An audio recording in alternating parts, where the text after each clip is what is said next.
look back at the season from hell that the Fever had, none of us expected them to be in this situation. None of us expected them to be winning a very close Game 3. Caitlin Clark just absolutely flipped the script on everyone who doubted her. Every hater, every so-called analyst. Get this, Fever insiders are confirming that Caitlin Clark is fully healed from that groin injury. What's crazy is the Indiana Fever are actually heading to the WNBA Finals. And yes, you heard that right. Clark herself confirmed she's suiting up.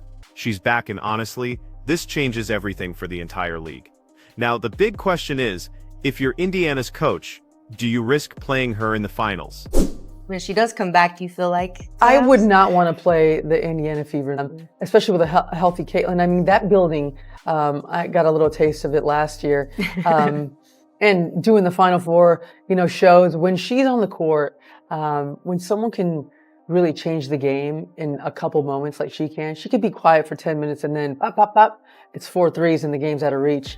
And I think what the Fever are doing without her, that's going to help them in the future too, knowing that they can win a game when she's not on the court or she's not, at her best. So yeah, that Fever team, I would not want to play them with a healthy Caitlin. Look, the Indiana Fever weren't even supposed to be here. Not this year anyway.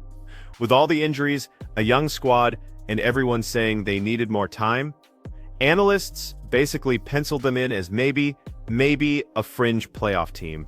And when Caitlin Clark went down with that groin injury, forget it. The experts just closed the book on Indiana right then and there. But the Fever, they never got that memo.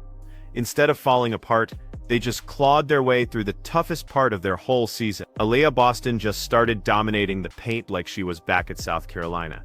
Kelsey Mitchell reminded everyone why her nickname is Money Mitch, hitting those clutch jumpers when the game was on the line. And Odyssey Sims, she looked like she'd been waiting her entire career for this playoff run, calming the young team and making those hustle plays that don't show up in the box score, but seriously swing whole series. And now, after all that grit, after all that grind, Indiana is in the WNBA final. That's already history, right there. But then, the entire sports world just exploded with the announcement. Caitlin Clark herself confirmed she is playing in the finals. Think about how wild that is for a second. The same media who said her season was over now has to eat their word. The same haters who were laughing when she limped off the court now have to watch her walk back out onto the biggest stage in the league. Clark didn't just come back, she came back when it mattered most. This is way more than just a good story, it's a total power shift. Clark's presence completely transforms Indiana in an instant. Before she got hurt, the Fever weren't just competing, they were getting record ratings, selling out arenas, and forcing every single opponent to change their entire game plan. Her shooting just stretches defenses out to the parking lot. Her vision opens up lanes for Boston and Mitchell. Her leadership totally raises the confidence of everyone wearing that Fever jersey. And now, all of that is back. Let's be real. The haters are completely rattled. For months, they've been chirping about how the league is bigger than Clark, how she can't handle the physicality, how she's not ready for the playoffs. They were practically giddy when she went down. But now, they're in total shock, because Clark didn't just come back, she confirmed she's suiting up in the finals. That's like throwing a live grenade into the middle of every rival fan base's living room. The timing couldn't be worse for Vegas or New York. Those so-called super teams, they were already sweating after Indiana bulldozed through the playoffs without Clark. Now they have to face a Fever squad that's not just fearless, but suddenly reloaded with the exact player who changes the whole geometry of the game. It's not even just about what Clark does on the stat sheet. Even if she's only at 80%, her gravity shifts absolutely everything. Defenses can't ignore her. They can't collapse on Boston without getting burned. They can't send extra help on Mitchell without leaving Clark wide open. Every single possession just becomes a nightmare of choices. And none of those choices are good. And get this. Think about the psychological hit this delivers to those so-called powerhouses. They thought they dodged a bullet. They thought Clark was gone, out of sight, out of... Then Indiana proves they don't even need her to reach the finals. And just when those teams are bracing to face Boston, Mitchell and Sims alone, boom. Clark is back in the mix. That's demoralizing before the ball even tips off. But here's the kicker. This wasn't just luck. Indiana played the long game. The Fever only submitted 11 players for their playoff roster when the league allows 12. At the time, most people probably thought it was an oversight or just a depth issue. Now it looks like a total masterstroke. That empty slot gave them flexibility. It kept the door cracked open. And now, Clark is walking right through it. That kind of foresight tells you the Fever front office knew exactly what they were doing. They never fully ruled Clark out. They played coy, let the speculation just swirl, and then dropped this bombshell at the perfect moment. That's not just strategy, my friend. That's showmanship. What's more, let's talk about the rules that made this even possible. Under WNBA guidelines, playoff rosters lock once the regular season ends. No more hardship contracts. No more emergency signings. What you submit is what you ride with. But there's an exception.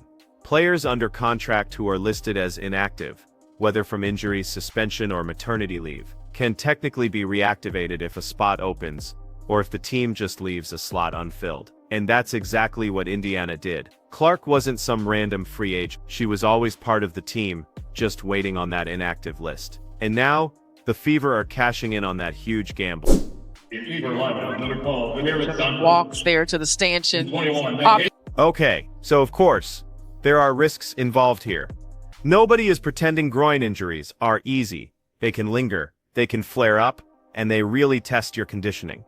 The Fever are definitely playing with fire by bringing her back, and they know it. But here's the thing, even a limited Clark still commands so much respect. You could probably put her on one leg and teams would still guard her 25 feet from the basket. That kind of presence alone is totally worth the gamble. And make no mistake, this isn't just Indiana's decision. You better believe the league office has their fingerprints all over this. The WNBA isn't blind. They know Clark's presence in the finals means huge eyeballs, massive revenue, and relevance like they've never had before. This isn't just basketball. It's big business. And from a business standpoint, Clark coming back is pure gold. Fans are feeling that energy too. Social media is already exploding with excitement. Clips of Clark practicing are racking up millions of views, and the announcement of her return got more traction than half the league's playoff games combined. Love her or hate her, everyone is talking about Caitlin Clark. And for a league that's desperate to keep the national conversation alive, that is absolutely priceless. But let's not let the league off the hook here either. The fact that coaches have been cited or even allegedly lost jobs just for praising Clark tells you everything about the fragile egos floating around. Clark is just bigger than the WNBA right now, and that makes some people seriously uncomfortable. Her return in the final, that doesn't just spotlight her. It exposes the league's insecurities all over again. Still, the Fever don't care about the politics. They care about winning. And with Clark back, their ceiling just went through the roof. Boston will have more room to dominate and Mitchell can play so much freer on the perimeter. Sims doesn't have to carry nearly as heavy a load. Even role players like Sophie Cunningham suddenly become more dangerous because defenses simply can't cover everyone. This is exactly why opponents are terrified. The Fever already proved they could scrap and claw their way to the finals without Clark. Now they're adding back arguably the most impactful player in women's basketball. That's not just scary, it almost feels unfair. And the haters? They're completely out of excuse. For months, they said Clark was overhyped. They said she couldn't back it up against pros. Well, here she is, suiting up for the finals in her second year. She's not limping in through the back door. She's not just riding the bench as a cheerleader. She's playing. She's competing. She's changing the entire dynamic of the series. It's almost poetic, really. The same people who spent the season downplaying her impact now have to watch her step right back into the spotlight on the grandest stage.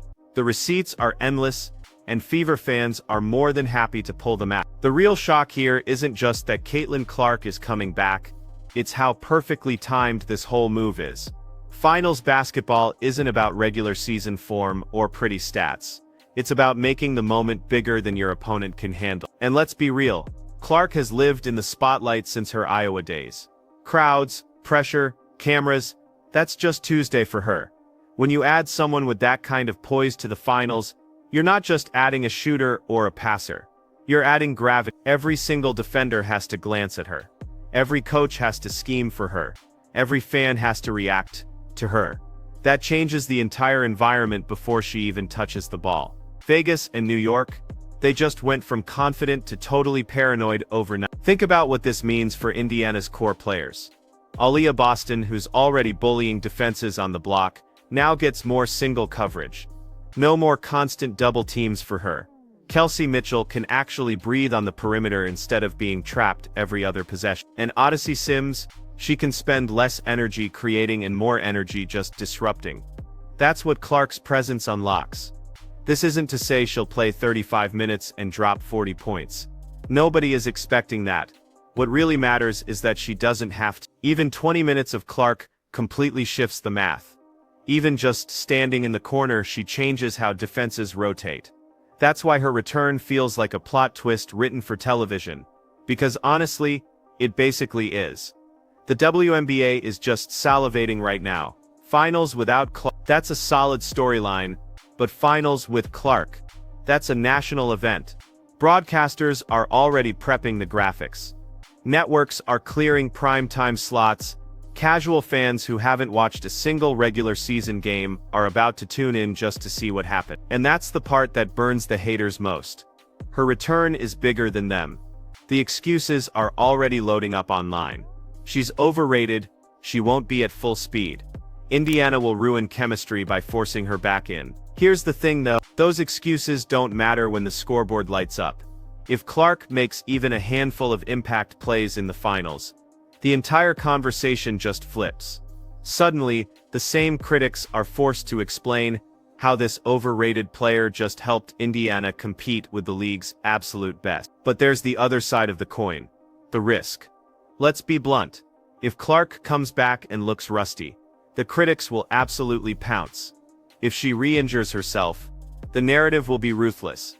That's why this move takes serious gut. Indiana could have played it safe, protected her for next year, and honestly, nobody would have blamed them. But instead, they chose belief over caution. That decision says everything about how far this franchise has come. Because remember, not long ago, the Fever were the league's punchline. 5 wins in a season.